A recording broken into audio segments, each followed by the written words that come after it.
Lynching करना बंद करो।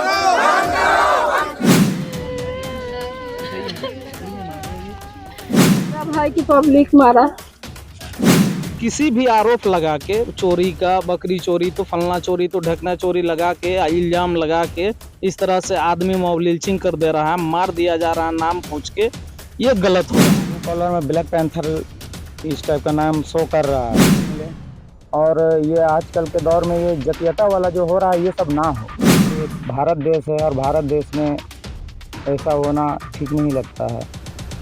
थाना बोल रहा है कि नहीं आपके चाचा सेफ है। फिर उन्होंने ये इनको बोला इस थाने को, टाटी सिल्वे थाना को, कि हम उसको खोज नहीं पाए। तो फिर वो सेफ कैसे बतलाया?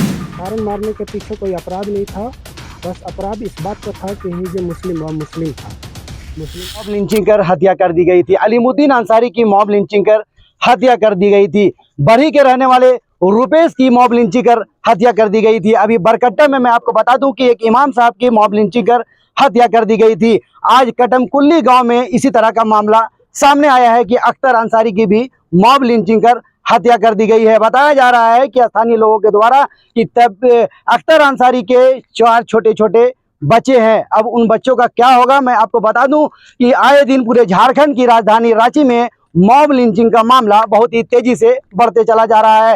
हालांकि इसमें कानून बनाने की बात हो रही है, लेकिन अभी तक वैसा कानून बना नहीं है। लेकिन इसमें कानून बनाने की बहुत ही सख्त जरूरत है, क्योंकि आए दिन इस तरह की घटना घटते चली जा रही है। अख्तर अंसारी को एक तरह से कहा जाए कि भीड़ के द्वारा चोरी का इल्जाम लगा करके उनको मार दिया गया पीट पीट कर। और आज आप देख सकते हैं कि जितने कटमकुल्ली के गांव के लोग हैं सभी एक जगह इकट्ठे हुए हैं और इंसाफ की एक तरह से कहा जाए कि गुहार लगा रहे हैं कि जो भी कातिल है, जो भी अपराधी है, उनको सख्त से सख्त सजा जो है मिलनी चाहिए। और मैं आपको बता दूं कि पूरे फिल्मी स्टाइल में एक तरह से कहा जाए कि इस घटना को अंजाम दिया गया है। पहले जो है उनको उनके घर पे कॉल आता है, इरशाद के पास में कोई उनके घर के ही सदस्य हैं, उनके पास कॉल आता है और कहा जाता है कि तुम्हारे चाचा की हत्या कर दी जाएगी। और जब सुबह होता है तो सुबह में पता यही चलता है कि उनके चाचा की सचमुच भीड़ के द्वारा हत्या कर दी गई। अब बताइए ये कहाँ का इंसाफ है? जैसा कि स्थानीय लोगों का कहना है कि प्रशासन भी जो है इस तरह के, मतलब एक तरह से कहा जाए कि प्रशासन की भी नाकामी है और प्रशासन इस केस में काफी एक तरह से कहा जाए कि सुस्त नजर आ रही थी। क्योंकि अगर वो प्रशासन पहले ही इस मामले में अगर लग जाती तो शायद किसी का जान बच जाता। क्योंकि स्थानीय लोगों का ये कहना है, प्रशासन के द्वारा ये बोला गया था कि तुम्हारे चाचा जो है अख्तर अंसारी हमारे कस्टडी में है और सेफ है, उन्हें कुछ नहीं हुआ है, जैसा कि इन लोगों ने बताया। लेकिन सुबह होते ही पता चला कि उनकी लाश जो है कहीं पे मिली है। अब देखने वाली बात है कि प्रशासन जो है इसमें किस तरह की इसमें जांच करती है। हालांकि मैंने टाटी सिल्वे थाना प्रभारी से मैंने बात किया, उनका कहना है कि मैं इस मामले पे जो है गंभीरता से जांच कर रहा हूं और जो भी दोषी है उस पे कार्रवाई होगी। लेकिन अब कार्रवाई होगी या नहीं ये देखने वाली बात है। चूंकि तबरेज अंसारी के कातिलों के साथ में क्या हुआ आपने देखा, रुपेश के कातिलों के साथ में क्या हुआ आपने देखा, बरकट्टा में जो हादसा हुआ वो मामला कहाँ चल रहा है वो भी आपके सामने है। और आज अख्तर अंसारी के साथ में भी इस तरह की घटना घटी है। हालांकि जो है पूरे मामले की प्रशासन जांच कर रही है और आप देख सकते हैं कि यहाँ पे सारे लोग मौजूद हैं और लगातार मदद की गुहार लगा रहे हैं। तो इन लोगों से बात करेंगे, जुड़ेंगे कि आखिर पूरा मामला जो अख्तर अंसारी का भी मॉब लिंचिंग में या हमारा जो भी हो, कल ये शाम में किसी काम से 8 बजे के लगभग बताया जाता है कि घर से निकले। घर से निकलने के बाद रात में लगभग 2:45 मतलब 2:45 फ़ोन आता है कि हमें बहुत मार रहा है। अपराधियों को थ्रू फ़ोन किया गया, उसमें उन लोगों ने तरह तरह के इल्ज़ामात लगाए जा रहे थे, नाम पूछ के बेरहमी से पीटा जा रहा था। उसी दौरान इरशाद जो इनका भतीजा है वो फ़ोन किए नामकम थाना के ये थाना प्रभारी को। अब थाना प्रभारी है या स्टाफ है, पेट्रोलिंग के दौरान वही थे, वही फ़ोन रिसीव किए। तो उन्होंने बताया कि लोकेशन भेजो और मोबाइल नंबर जिस नंबर से फ़ोन किया गया था वो नंबर को आप फॉरवर्ड करो। तो इरशाद ने वो नंबर फॉरवर्ड किया। वो बोले कि हम लोकेशन ट्रेस कर रहे हैं।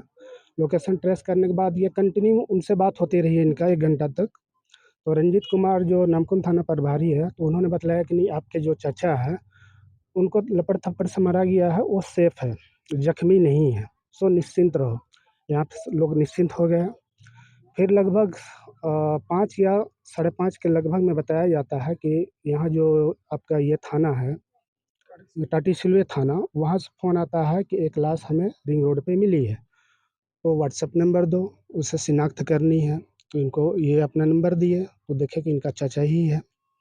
तो अब ये चीज़ समझ में नहीं आता है कि जब वो थाना वाला बोल रहे हैं कि लोकेशन हमें नहीं मिला, जैसे चुटिया ये थाना से, टाटीसिलवे थाना से हम लोगों ने बात किया, तो उन्होंने बताया कि हम लोग को फ़ोन आया था 5:30 बजे नामकुम थाना के द्वारा, और नामकुम थाना का कहना है कि आपके चाचा सेफ है।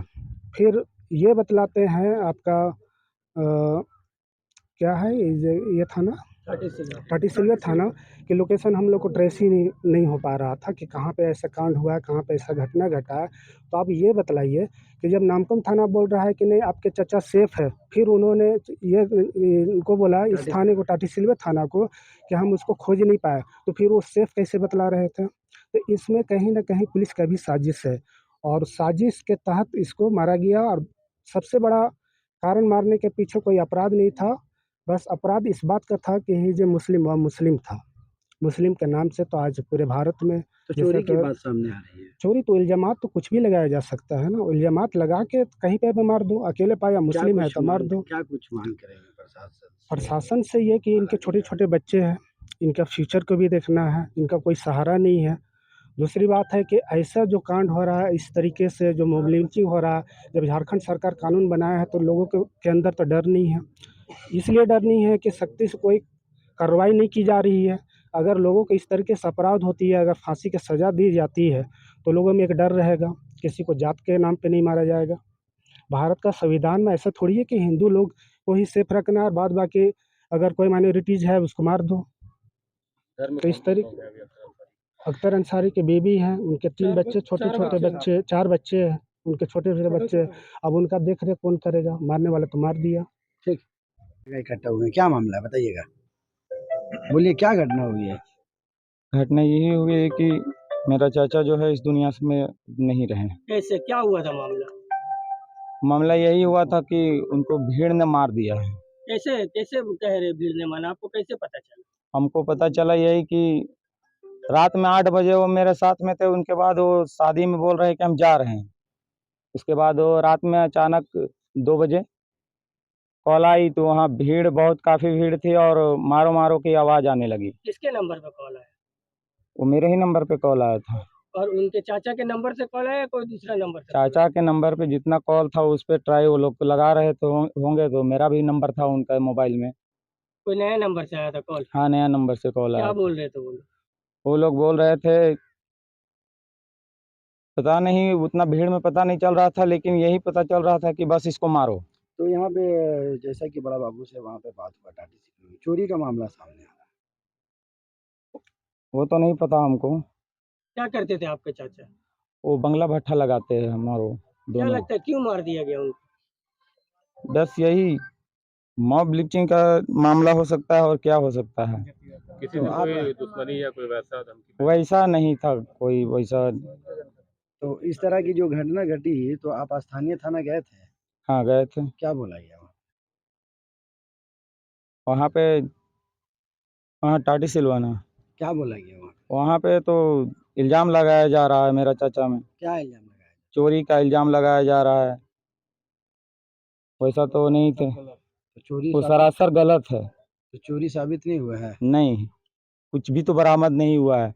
तो जो कॉल किया था तो कौन आदमी था, क्या नाम है उनका, कुछ पता है? उसका ट्रू कॉलर में ब्लैक पैंथर इस टाइप का नाम शो कर रहा है। Black panther? हाँ, ब्लैक पैंथर। रात में कितने बजे फोन आई थी? रात में 2 बजे लगभग क्या बोला गया था फोन करके? फ़ोन करके धमकी दिया जा रहा था कि इसको जान से मार दिया जाए।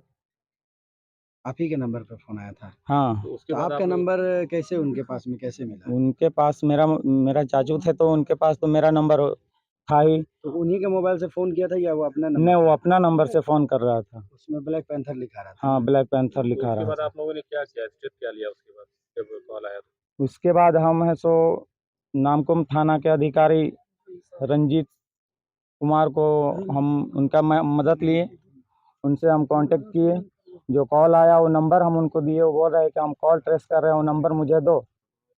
उसके बाद लगातार 3-4 मरतबा हम उनको कॉल किए 10-10 मिनट का गैप बना के, तो वो बोल रहे हैं कि अभी कॉल मत करो, अभी हम उसका लोकेशन पता कर रहे हैं। उसके बाद 3-4 बजे एक बार कॉल किए, उसके बाद 4:10 में जब कॉल किए तो वो बोल रहे हैं कि ये मेरा जोन में नहीं आता है, यानी मेरा क्षेत्र में नहीं आता है, सो ये टाटी सिल्वर क्षेत्र में आता है। ये बोल के यार बोल रहे हैं कि हम लोकेशन और उन लोगों का नाम जो ट्रेस किए हैं ये सब हम टाटी सिल्वर थाने अधिकारी को दे रहे हैं। तो आपको कैसे पता चला उनका जो बॉडी वगैरह जो मिला है, कैसे पता चला? हमको रवि कुमार सिंह जो है टाटी सिल्वर के थाने के अधिकारी हैं, वो हमको 7:02 या 3 मिनट में फ़ोन किया हमको। ये बोल रहे हैं एक हमको बॉडी मिला है जिसका चिन्हित करना है, आप अपना व्हाट्सएप नंबर दीजिए। तो मैंने उसको अपना व्हाट्सएप नंबर इधर से हाई किया, तो उसके बाद मेरा में 2 तस्वीरें आई जो कि मेरा चाचा का डेड बॉडी ही क्या था। कुछ मांग करते हैं सरकार से, प्रशासन से, क्या कुछ मांग रहे हैं? हम यही चाहते हैं सर ना कि हमको इंसाफ मिले, और ये आजकल के दौर में ये जातीयता वाला जो हो रहा है ये सब ना हो। ये भारत देश है और भारत देश में ऐसा होना ठीक नहीं लगता है, और लगातार ये सब होते जा रहा है, ये कोई नई बात नहीं है। क्या लगता है आपको, कोई दुश्मनी के तहत इन्हें मारा गया या फिर कुछ और कारण लग रहा है? नहीं, दुश्मनी तो किसी से था ही नहीं क्या वैसा। करते थे आपके चाचा? बस वही बंगला भट्ठा लगाते थे हम लोग। क्या मामला है बताइएगा? मेरा ही भाई रिश्ता में लगते हैं, काटम कुल्ली के हैं। नाम है अख्तर अंसारी। और इस पे जैसे मैं किसी भी आरोप लगा के, चोरी का, बकरी चोरी तो फलना चोरी तो ढकना चोरी लगा के, इल्जाम लगा के इस तरह से आदमी मॉब लिंचिंग कर दे रहा है, मार दिया जा रहा है नाम पूछ के, ये गलत हो रहा है। मॉब लिंचिंग पे कानून बनाया है झारखंड सरकार, तो इस कानून के तहत अगला जो मारा है वो लड़का लोग का नाम चिन्हित है, थाना में एफआईआर भी किया गया है उस लड़का लोग के नाम पे, उस लोग पे कार्रवाई हो। और रही बात कि ये प्रशासन का बहुत बड़ा माने क्या कमजोरी है। ये प्रशासन हमको फोन करके कहता है कि लड़का अख्तर अंसारी मेरे पास है, सुरक्षित है, सेफ है, और हम जाते हैं तो हमको लाश मिलता है। ये प्रशासन का भी दोगलापन बहुत गंदा, माने क्या बताएं। ये कितनों तरह का हम बात बोलते हैं, तो ये सब माने बड़ी निंदनीय बात है। इस तरह से नहीं होना चाहिए, किसी का नाम लेके मॉब लिंचिंग कर देना ये एकदम गलत है, और इस पे कार्रवाई होनी चाहिए। और इंशाल्लाह हम आने वाला दिन में विधायक इरफान अंसारी से भी मिलने जा रहे हैं बहुत जल्द इस मामला को लेके। तो ये फोन पे बात हो रही थी? फोन से ही बात हो रही थी, फोन पे ही बात हो रही थी। कौन से थाने से बात? टाटी सिल्वे थाना। थाने के प्रभारी नहीं है? अब ये हम नहीं कह सकते हैं कि प्रभारी ने कहा कि एसआई ने कहा, प्रशासन ही बोला कि सुरक्षित है। कितने बच्चे? 4 बच्चा है। क्या हुआ था? मेरा भाई की पब्लिक मारा। क्या चाहिए इंसाफ क्या के लिए, क्या बोलिए? उन लोग के कुछ कार्रवाई करना चाहिए। मैं छोटा 4 गो अख्तर का बच्चा है, कुछ होना चाहिए। अख्तर अंसारी जिनको जो है भीड़ के द्वारा मार दिया गया, उनके ये छोटे छोटे बच्चे आप देख सकते हैं हमारे सामने हैं। अब इनको पता भी नहीं है कि उनके पिता जो है इस दुनिया से चले गए। इतना छोटा बच्चा है, और आप देख सकते हैं कि इन बच्चों का भरण पोषण कौन करेगा। उनकी पत्नी का भी रो रो कर बुरा हाल हो गया है। हमने उनसे बात करने की भी कोशिश की, लेकिन वो बात करने को तैयार नहीं है। बात करने के एक तरह से कहा जाए कि लायक नहीं है, वो बोल नहीं पा रही है, रो रो कर उनका बुरा हाल हो गया है। तो ये तस्वीरों में देख सकते हैं, यही छोटे छोटे मासूम बच्चे हैं। एक पिता का साया इनके सर से जो है वो चला गया, उजड़ गया। अब इनको इंसाफ कौन देगा? आए दिन घटनाएं घटती चली जा रही है। प्रशासन को इस पर ध्यान देने की ज़रूरत है, और सरकार को मैं आपको हेमंत सोरेन से ये गुजारिश करता हूँ, अगर हमारे चैनल को देख रहे हैं तो इन बच्चों को इंसाफ दे, और पूरे परिवार को जो है मुआवजा मिलना चाहिए, और उन अपराधियों को सख्त से सख्त सजा होना चाहिए।